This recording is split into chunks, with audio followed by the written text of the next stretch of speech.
আমার প্রিয় ছাত্রছাত্রীবৃন্দ, বিদ্যাসাগর ইউনিভার্সিটির অন্তর্গত বিভিন্ন কলেজে যে সমস্ত ছাত্রছাত্রী ফোর্থ সেমিস্টারে পড়াশোনা করছো এবং তোমাদের বেঙ্গলি মেজর পেপার রয়েছে, অর্থাৎ অনার্স পেপার রয়েছে, তোমাদের জন্য এই ভিডিওটি অবশ্যই ভিডিওটি শেষ পর্যন্ত দেখবে, কোনো রকম স্কিপ করবে না, তাহলে তোমাদের এই প্রয়োজনীয় ইনফরমেশান তোমরা জানতে পারবে না। আর ভিডিওটি অবশ্যই তোমরা শেষ পর্যন্ত দেখবে আর বন্ধুদের সঙ্গে শেয়ার করবে, ভিডিওটি ভালো লাগলে লাইক করবে। তাহলে তোমাদের কাছে আমরা এই ধরনের ভিডিও আরও তৈরি করব।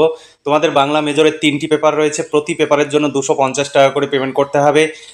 শর্ট প্রশ্ন, বড় প্রশ্ন, কমপ্লিট উত্তর সহ পেয়ে যাবে। একটি পেপারের জন্য 250 টাকা, আমাদের এখানে ফিক্সড প্রাইস, কোনো রকমের দামাদামি হয় না। নিচে দেওয়া হোয়াটসঅ্যাপ নাম্বারটি PhonePe, Google pay, Paytm number, এই নাম্বারেই তোমাদের পেমেন্ট করতে হবে এবং পেমেন্টের অরিজিনাল রিসিপ্ট কপিটি আমাদের এই হোয়াটসঅ্যাপ নাম্বারে পাঠাতে হবে। তাহলেই তোমাদের প্রশ্ন উত্তরের পিডিএফ কপি পাঠিয়ে দেওয়া হবে। তবে অবশ্যই ইউনিভার্সিটির নাম, সেমিস্টার এবং বিষয় উল্লেখ করে মেসেজ করবে। অনার্স না জেনারেল সেটি উল্লেখ করবে। অর্থাৎ তোমাদের যাদের অনার্স তারা মেজর 7 লিখবে, আর যাদের জেনারেল তাদের মেজর A4 বা A3 বা B3 বা B2 এগুলো তোমরা লিখবে। অর্থাৎ জেনারেল কোর্স উল্লেখ করে বলবে যে মাল্টিডিসিপ্লিনারি মেজর। আমাদের কাছে মাল্টিডিসিপ্লিনারি মেজর এবং অনার্স মেজর দুটোরই নোটস পেয়ে যাবে। প্রত্যেক পেপারের জন্য 250 টাকা। তোমাদের 3টি পেপার রয়েছে অনার্সের 3টি পেপারের জন্য 750 টাকা পেমেন্ট করতে হবে। আমাদের নোটস রেডি হয়ে গেছে, মেজর 7 পেপারের রেডি হয়ে গেছে, বাকি পেপার দুটো এই সপ্তাহের মধ্যেই পেয়ে যাবে। চাইলে আজই নিচে দেওয়া হোয়াটসঅ্যাপ নাম্বারে যোগাযোগ করে নোটসগুলো সংগ্রহ করতে পারো। তোমাদের মেজর পেপারে রয়েছে 19 ও 20 শতকের উপন্যাস ও ছোট গল্প। 5 ও 10 মার্কের প্রশ্নের সাজেশন 2025 উপস্থাপন করব, সেই সঙ্গে সিলেবাসে কী রয়েছে সেটিও উপস্থাপন করব। তবে আমাদের এখানে নোট সংগ্রহ করলে তোমাদের অর্থ সময়ের সাশ্রয় হবে, কারণ এই নোট সংগ্রহের জন্য তোমরা দূর দূরান্তে ছোটাছুটি করো, প্রচুর সময় এবং অর্থ ব্যয় করো। আমাদের কাছে নোট সংগ্রহ করলে তোমাদের কিচ্ছু প্রয়োজন হবে না, যেগুলো দেওয়া থাকবে সেইগুলো পড়লেই পরীক্ষায় 100% কমন পাবে। অবশ্যই তোমাদের যে সিলেবাসে রয়েছে যে উপন্যাস এবং গল্প, সেগুলো কিন্তু তুমি লাইব্রেরি থেকে বই তুলে পড়ে নেবে, নইলে কিন্তু এই উপন্যাস এবং ছোট গল্প থেকে শর্ট প্রশ্নের উত্তর করতে মুশকিল হবে। যদিও আমাদের শর্ট প্রশ্নের উত্তরগুলো করে দেওয়া আছে, তবুও উপন্যাস বা গল্পগুলো পড়ে রাখলে তোমাদের সুবিধা হবে। সিলেবাসে কি রয়েছে দেখো, বিষবৃক্ষ উপন্যাস বঙ্কিমচন্দ্র চট্টোপাধ্যায়, পল্লী সমাজ উপন্যাস শরৎচন্দ্র চট্টোপাধ্যায়, ছোট গল্প রয়েছে বিবাহের বিজ্ঞাপন প্রভাত কুমার মুখোপাধ্যায়, শ্রীপতি সামন্ত বনফুল, সংসার সীমান্তে প্রেমেন্দ্র মিত্র, বিছন মহাশ্বেতা দেবী। এই গল্পগুলো তোমাদের পড়তে হবে। এই তোমাদের সিলেবাস অনুযায়ী কমপ্লিট সাজেশনের প্রশ্নগুলো এবার তুলে ধরবো, আর এই সাজেশন অনুযায়ী প্রশ্ন উত্তরে পিডিএফ কপি রেডি আছে। প্রতি পেপারের জন্য 250 টাকা পেমেন্ট করতে হবে। শর্ট প্রশ্ন, বড় প্রশ্ন, কমপ্লিট উত্তর সহ পেয়ে যাবে। তোমাদের 3টি মেজর পেপার রয়েছে, 3টি মেজর পেপারের জন্য 750 টাকা পেমেন্ট করতে হবে। চাইলে আজই নিচে দেওয়া হোয়াটসঅ্যাপ নম্বরে যোগাযোগ করে নোটসগুলো সংগ্রহ করতে পারো। আমাদের এখানে ফিক্সড প্রাইস, তোমরা অরিজিনাল পেমেন্ট করে অরিজিনাল রিসিপ্ট কপিটি শেয়ার করবে। অন্য কোনো নাম্বার থেকে পেমেন্ট করলে পেমেন্টের সাকসেসফুল মেসেজটি ছবি তুলে পাঠাবে। আমরা পেমেন্ট চেক করে তারপরে তোমাদের নোটস পাঠাবো। তোমরা যদি ডুপ্লিকেট পেমেন্ট করো তাহলে কিন্তু নোটস পাবে না। তাই তোমরা কেউ চালাকি করবে না, এডিট করতে যাবে না, কারণ তোমাদের চাইতে আমরা এই বিষয়ে বেশি অভিজ্ঞ। তাই এডিট করে আমাদের রিসিপ্ট কপি পাঠালেই যে তুমি নোটস পাবে, এত বোকা আমাদের ভাববে না। সবসময় অরিজিনাল পেমেন্ট করে রিসিপ্ট কপি পাঠাবে, আমরা পেমেন্ট চেক করব, তারপর তোমাদের সঙ্গে সঙ্গে নোটস পাঠিয়ে দেবো। তোমাদের কোনো ভয়ের কারণ নেই, তোমরা পেমেন্ট করলে অবশ্যই নোটস পাবে, তবে সবসময় অরিজিনাল পেমেন্ট করতে হবে, কোনো এডিটিং নয়, কোনো ডুপ্লিকেট পেমেন্ট নয়। দেখো 5 ও 10 মার্কের প্রশ্নের সাজেশন 2025 বিষবৃক্ষ উপন্যাস থেকে যে প্রশ্নগুলো আমরা রেখেছি। বিষবৃক্ষ উপন্যাসের মনস্তাত্ত্বিক উপন্যাস বলা যায় কিনা বিচার করো। 2 নম্বর, বিষবৃক্ষ উপন্যাসের গোত্র বা শ্রেণী বিচার করো, বা কোন শ্রেণীর উপন্যাস তা বিচার করো। তারপরে 3 নম্বর প্রশ্ন, বিষবৃক্ষ উপন্যাসের নামকরণের সার্থকতা বিচার করো, ভীষণ গুরুত্বপূর্ণ। অথবা শিল্পী বঙ্কিম বনাম নীতিবাদী বঙ্কিম সম্পর্কে আলোচনা করো। 4 নম্বর প্রশ্ন, বিষবৃক্ষ উপন্যাসের নীতিতত্ত্ব বনাম শিল্প সত্যের দ্বন্দ্বের গুরুত্ব আলোচনা করো। 5 নম্বর প্রশ্ন, বিষবৃক্ষ উপন্যাসের গঠন কৌশল বা শিল্পশৈলী সম্পর্কে আলোচনা করো। বিষবৃক্ষ উপন্যাস অবলম্বনে চিঠির গুরুত্ব বা পত্রের গুরুত্ব বা উপযোগিতা আলোচনা করো। বিষবৃক্ষ উপন্যাস অবলম্বনে সূর্যমুখী চরিত্রটির গুরুত্ব আলোচনা করো। বিষবৃক্ষ উপন্যাস অবলম্বনে নগেন্দ্রনাথ চরিত্রের ভূমিকা আলোচনা করে। যেগুলো বেশি স্টার দেওয়া রয়েছে সেগুলো তোমাদের জন্য বেশি গুরুত্বপূর্ণ, বেশি ইম্পর্টেন্ট। এই প্রশ্নগুলো অবশ্যই তোমরা খুব ভালোভাবে পড়বে। তারপরের প্রশ্ন 9 নম্বর প্রশ্ন দেখো, বিষবৃক্ষ উপন্যাসে বিষবৃক্ষ রোপণের ক্ষেত্রে কুন্দনন্দিনী চরিত্রের ভূমিকা আলোচনা করো। তারপরের প্রশ্ন, বিষবৃক্ষ উপন্যাস অবলম্বনে হীরা চরিত্রটির গুরুত্ব আলোচনা করো। বিষবৃক্ষ উপন্যাস অবলম্বনে দেবেন্দ্র চরিত্রটির গুরুত্ব আলোচনা করো। বিষবৃক্ষ উপন্যাসে উপকাহিনীর প্রাসঙ্গিকতা আলোচনা করো। তারপরে বিষবৃক্ষ উপন্যাস হিসাবে বিষবৃক্ষ কতটা শিল্প সার্থকতা লাভ করেছে আলোচনা করো। বিষবৃক্ষ উপন্যাসের ধর্ম মনস্তাত্ত্বিক উপাদানের প্রয়োগ কতটা যথাযথ হয়েছে বিচার করো। এরপরে দেখো পল্লী সমাজ উপন্যাস থেকে তোমাদের প্রশ্ন। পল্লী সমাজ উপন্যাস অবলম্বনে ঔপন্যাসিক শরৎচন্দ্র চট্টোপাধ্যায়ের সমাজ মনস্কতার বিচার করো। এখানে অথবা প্রশ্ন দেওয়া রয়েছে, অনেকগুলো অথবা প্রশ্ন। সমাজ বাস্তবতা বা সমাজ জীবনের যে সমস্যা ফুটে উঠেছে তা আলোচনা করো। 2 নম্বর প্রশ্ন, পল্লী সমাজ উপন্যাসের গঠন কৌশল বা গঠন বৈশিষ্ট্য বা গঠন শৈলী বিচার করো। 3 নম্বর প্রশ্ন, ভীষণ গুরুত্বপূর্ণ পল্লী সমাজ উপন্যাসের সমাজ সমস্যা অপেক্ষা রমেশের হৃদয়ের ঘাত প্রতিঘাতী মুখ্য হয়ে উঠেছে আলোচনা করো। এখানে ভীষণ এই প্রশ্নটি গুরুত্বপূর্ণ, এখানে আরও অথবা দেওয়া রয়েছে। তারপরে প্রশ্ন, পল্লী সমাজ উপন্যাসের রমেশের চরিত্রটি মাধ্যমে লেখক কোন বিশেষ উদ্দেশ্য সিদ্ধ হয়েছে আলোচনা করো বা রমেশ চরিত্রটি বিশ্লেষণ করো। পল্লী সমাজ উপন্যাসের নামকরণের সার্থকতা বিচার করো। পল্লী সমাজ উপন্যাসে বিশ্বেশ্বরী চরিত্রের গুরুত্ব আলোচনা করো। পল্লী সমাজ উপন্যাসের নায়ক চরিত্র বিচার করো। তারপরের প্রশ্ন, পল্লী সমাজ উপন্যাসে বেণী ঘোষাল চরিত্র বা খল চরিত্র বা প্রতিনায়ক হিসাবে বেণী ঘোষাল চরিত্রটি বিশ্লেষণ করো।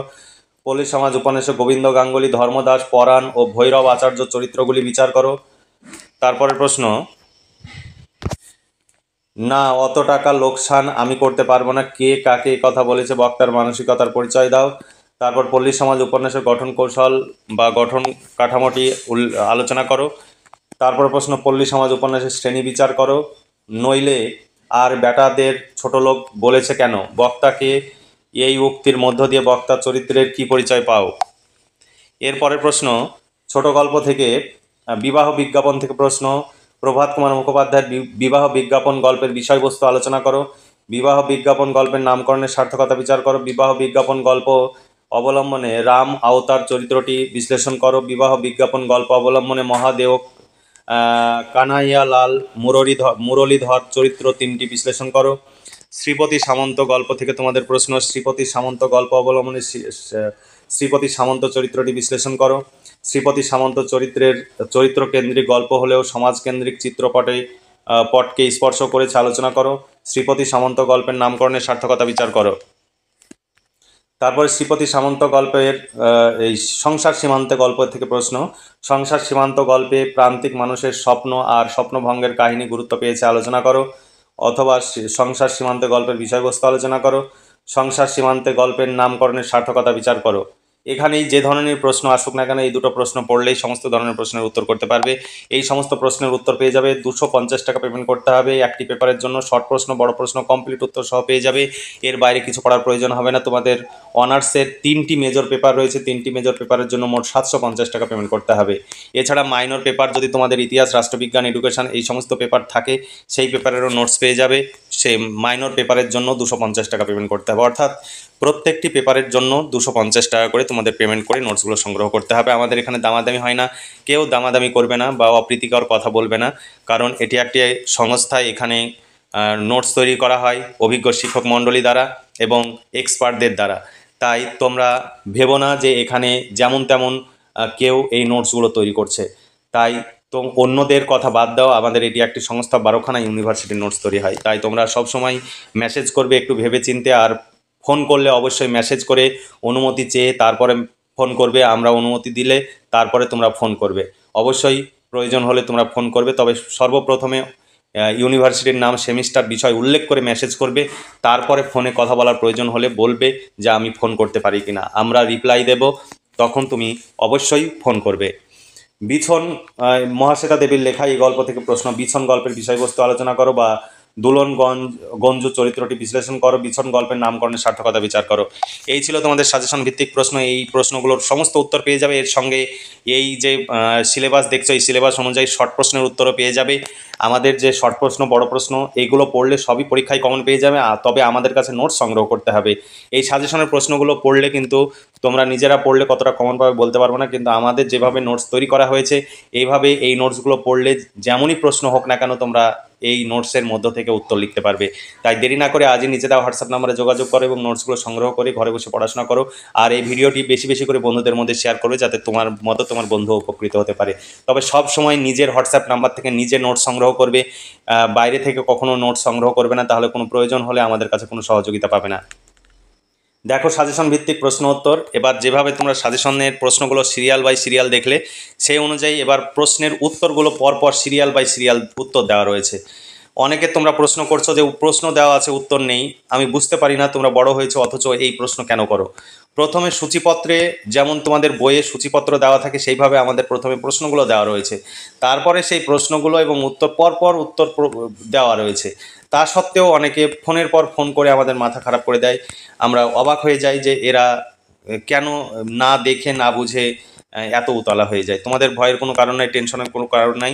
এখানে প্রশ্ন উত্তরে তোমরা ডেমো দেখতে চাও, তোমরা ডেমো দেখে নাও। আমাদের পুরোটাই কম্পিউটার টাইপ, এখানে হাতের লেখা বা বইয়ের ছবি তোলা কোনো পিডিএফ নয়। আমাদের প্রচুর খরচ করে এই নোটসগুলো তৈরি করা হয়। তাই তোমরা নোটসগুলো যদি সংগ্রহ করো ভীষণভাবে উপকৃত হবে। তোমাদের এর বাইরে কিচ্ছু পড়ার প্রয়োজন হবে না, পরীক্ষায় 100% কমন পাবে। পুরোটাই এখানে কম্পিউটার টাইপ। এ নয় যে তোমাদের যে প্রশ্নগুলো দিলাম সেই প্রশ্নের উত্তর থাকবে না, এমন নয়। প্রত্যেকটি প্রশ্নের উত্তর পেয়ে যাবে, শর্ট প্রশ্ন বড় প্রশ্ন সব উত্তর পেয়ে যাবে। এখানে তোমাদের পুরো পিডিএফ কপিটি দেখাচ্ছি। 66 পেজ রয়েছে বড় প্রশ্নের পিডিএফে, আর শর্ট প্রশ্নের পিডিএফে 30 থেকে 35 পেজ হবে শর্ট প্রশ্নের পিডিএফ। এখানে দেখো পুরো পিডিএফটি তোমাদের দেখিয়ে দিলাম। তোমরা ওখানে লাস্ট প্রশ্ন যেটা দেখেছিলে বিছন গল্পের নামকরণের সার্থকতা, এখানে দেখো লাস্ট প্রশ্ন রয়েছে বিছন গল্পের নামকরণের সার্থকতা। প্রথমে যেভাবে প্রশ্নগুলো দেখেছো সিরিয়াল বাই সিরিয়াল একইভাবে এখানে দেওয়া রয়েছে। তাই দেরি না করে আজই নিচে দেওয়া হোয়াটসঅ্যাপ নাম্বারে যোগাযোগ করো। একটি পেপারের জন্য 250 টাকা পেমেন্ট করতে হবে, 3টি মেজর পেপারের জন্য 750 টাকা পেমেন্ট করতে হবে। একদম কমপ্লিট তোমার 3টি মেজর পেপারের শর্ট প্রশ্ন বড় প্রশ্ন উত্তর পেয়ে যাবে 750 টাকায়। তাই দেরি না করে আজই যোগাযোগ করো এবং নোটসগুলো সংগ্রহ করে নাও। বাকি দুটো পেপারও কয়েকদিনের মধ্যে রেডি হয়ে যাবে, সবই রেডি হয়ে গেছে, শুধু চেকিং চলছে। তাই দেরি না করে যোগাযোগ করে নোটসগুলো সংগ্রহ করো। তাহলে আজকে এই পর্যন্তই। তোমরা ভালো থেকো, সুস্থ থেকো এবং আমাদের পাশে থেকো, সহযোগিতা করো। তাহলে আমাদের পরবর্তী সেমিস্টারও তোমরা আমাদের কাছে নোটস পেয়ে যাবে।